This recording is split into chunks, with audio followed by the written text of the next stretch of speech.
안녕하세요. 오늘 여러분과 함께 깊이 들여다볼 내용에 오신 것을 환영합니다. 오늘 살펴볼 글은 좀 흥미로운 주장을 던지는데요.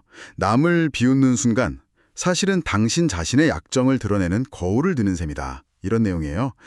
네, 남을 조롱하는 자는 자신을 조롱한다. 이 글의 발췌문을 가지고 이 생각의 이면을 한번 파헤쳐 보려고 합니다.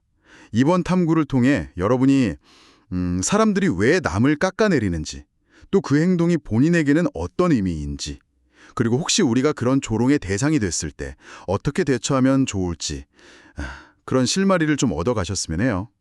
핵심은 결국 이거죠. 조롱은 자기 자신에게 돌아온다. 자, 이 내용 좀 더 깊이 들어가 볼까요? 먼저 사람들은 도대체 왜 남을 조롱할까요? 이게 궁금한데요. 자료를 보면 여러 이유가 나오는데 아무래도 가장 흔한 건 역시 자신을 좀 돋보이기려는 심리 같아요. 네, 맞아요. 선거나 정치 상황에서 상대방 막 깎아내리는 모습 우리 자주 보잖아요. 그쵸. 증오나 시기심, 때로는 두려움 같은 감정들도 작용하는 것 같고요. 네, 그런 감정들이 분명히 동기가 될 수 있죠. 또 다른 의도는 혹시 상대를 일부러 자극하려는 건 아닐까요? 아, 그것도 중요한 포인트입니다. 네, 좀 불쾌한 논쟁을 만들거나 아니면 무모한 행동을 유도하려고요.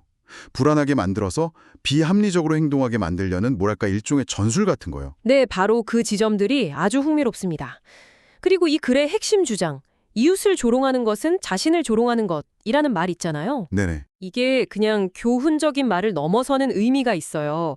조롱이라는 행위 자체가 조롱하는 사람의 내면 상태, 다시 말해 약점이나 이기심, 타인에 대한 무관심, 심지어 스스로의 존엄성까지 깎아내리는 모습을 아주 적나라하게 보여준다는 거죠.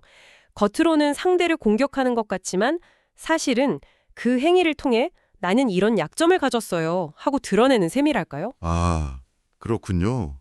때로는 이게 자신의 진짜 결점이나 좀 불리한 상황에서 사람들의 시선을 돌리려는 위장술처럼 쓰이기도 하고요. 위장술이요? 네, 그러니까 남을 문제 삼아서 자신에게 향할 수 있는 어떤 비판이나 불리함을 피하려는 의도가 숨어 있을 수 있다는 겁니다. 듣고 보니 정말 그렇네요. 조롱이 결국 자기 자신을 향한다는 건데, 그럼 만약 듣는 분들 중에서 내가 그런 부당한 조롱의 대상이 되면 어떡하지? 이렇게 궁금해하실 수도 있을 것 같아요. 그래서는 어떤 해답을 주나요? 네, 아주 중요한 질문이십니다.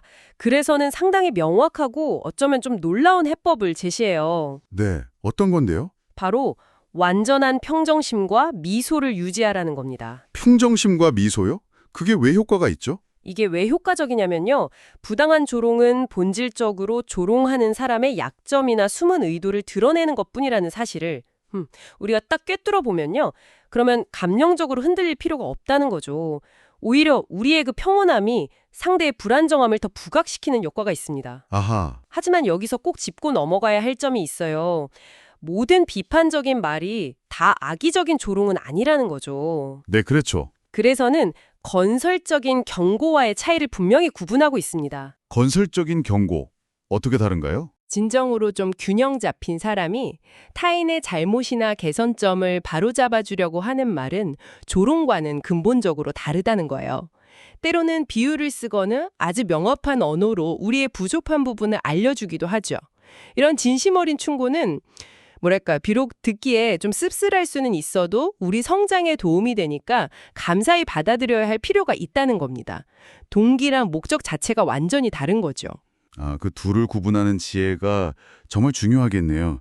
결국 악의를 가지고 남을 비웃는 행위는 부메랑처럼 자신에게 더 강하게 돌아온다 이런 이야기군요. 특히 조롱받는 사람이 떳떳하다면 더욱 그렇겠고요. 정확히 그렇습니다. 오늘 쭉 살펴본 것처럼 조롱은 표면적으로는 다른 사람을 향하는 것 같지만 한꺼풀 벗겨보면 조롱하는 사람 자신의 불안, 약점, 이기심 같은 내면을 비추는 거울 역할을 하는 거죠. 때로는 자신의 문제를 남에게 뒤집어 씌우는 그런 투영일 수도 있고요. 아니면 어떤 목적을 이루기 위한 계산된 행동일 수도 있습니다. 그리고 우리 모두에게 중요한 건 이런 해로운 조롱과 성장의 밑거름이 될 수 있는 진솔한 조언을 분별하는 능력을 키우는 거겠죠. 네, 맞습니다. 마지막으로 이 내용을 바탕으로 여러분 스스로에게 한번 질문을 던져보시면 어떨까 합니다. 이 글은 조롱이 약점과 이기심에서 비롯되며 결국 자신에게 돌아온다고 말합니다. 그렇다면 혹시 우리 자신도 깨닫지 못하는 사이에 아주 사소하고 미묘한 방식으로 다른 사람을 속으로 비웃거나 좀 성급하게 판단하고 있지는 않을까요? 만약 그렇다면 그 판단 뒤에는 우리 안에 어떤 숨겨진 불안이나 두려움이 자리하고 있는 것은 아닐까요? 잠시 생각해 볼 만한 질문인 것 같습니다.